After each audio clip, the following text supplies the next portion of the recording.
All right, welcome to another update on my startup journey. Another weekly update, actually. And I think you can see my dog. And if this sounds a bit weird, it's because there's not a lot of furniture in this room, so it's a bit echo. As I told you last week, I was officially banned from that other marketplace, and I thought I'd be able to move a bit more people into Vetted.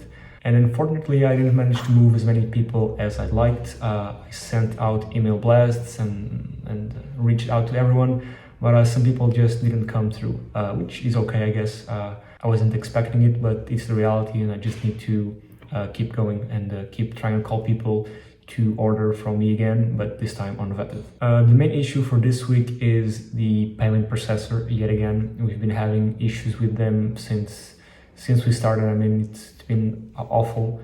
We're working with Mangopay, which is an European solution. It's like Stripe but for Europe, and the issue we're having right now is that Mangopay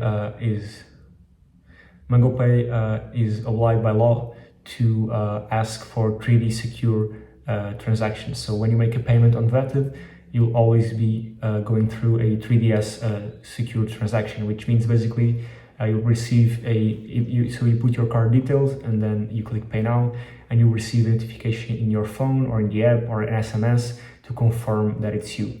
The issue is that US-based cards don't have this system activated, or at least most of them. So we're having most of our payments refused, and a lot of our clients come from the US. So we're having most of the payments from them, if not all being declined. And the limit was $50. So the limit at which the 3DS Secure triggered was 50. So all the payments that came from the US above 50 were being refused. I talked to Mangopay and asked if we could increase this limit, because $50 is nothing, it's not enough. Having $50 or having $1 is almost the same. And I asked them to increase to 1,000. They told me they would look into it, and turns out they couldn't, so they only increased the limit to 120, which again I told them was not enough. We were back and forth on this. Then what they did was they disabled the 3DS, because again we were forced to do 3DS on all transactions, but there's two types of 3DS. There's the 3DS1 and 3DS2.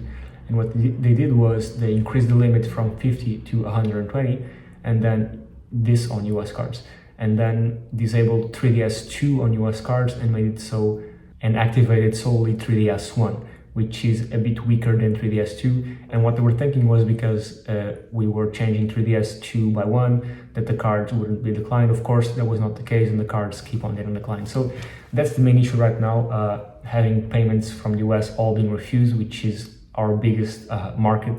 And if we can fix this by Monday, I already told them that we'll be changing payment processor. It sucks because it's not an easy thing to implement. A payment processor is something that takes some time to implement. It's not a day's work or a week's work, it's a month's work maybe. So it will take some time, it will set us back by a lot. But I mean, if we can process US payments with Mangopay, we just need to change it. That's that. I mean, we can't wait any longer. Now, some good news. We actually processed last week, since I recorded last week's video, $1,024, which is okay.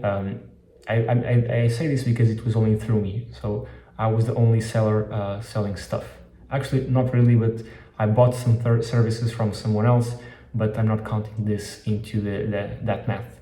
So yeah, basically $1,000 in payments processed, but they all came from my own sales, which is not that good. I mean, it's better than nothing, but we want to see this grow to a place where I'm not the only one selling or buying. And some final good news, I guess we have a lot of new people joining, which is great. I mean, we're growing on a weekly basis. I mean, not as fast as I would like, because I can't really crank this up to the maximum, because we're not being able to, just like I said before, to accept US payments. So that's a big issue right now, which is not allowing me to really crank this up and take it to the next level, because why would I be promoting Vetted to its full extent if all the payments from the US will be refused? So I just need to get this fixed ASAP. Today's Friday, so tomorrow and the day after I won't get any replies from any other payment processors, but I'm already in the talks with them to see what we can do to get this going. So yeah, I guess that's the update for this week. Not anything major, but I'm committed to do this every single week. And to the 20 people that follow along, what's up? And thank you so much for following along the journey. And if you need to outsource any digital marketing services, go to Vettted.com. If you are in the US, please don't try to purchase anything above 120 because it will be refused, at least until we can either change payment processor or actually have Mangopay increase that limit by a lot. Which, to be fair, I don't think we'll be able to do it. I think we will have to change processor. I hope not, but based on what I've been discussing with them and how they reply and their support and how they've always been not the best, I think we'll have to change it. So yeah, again, thank you so much, and I'll see you next week.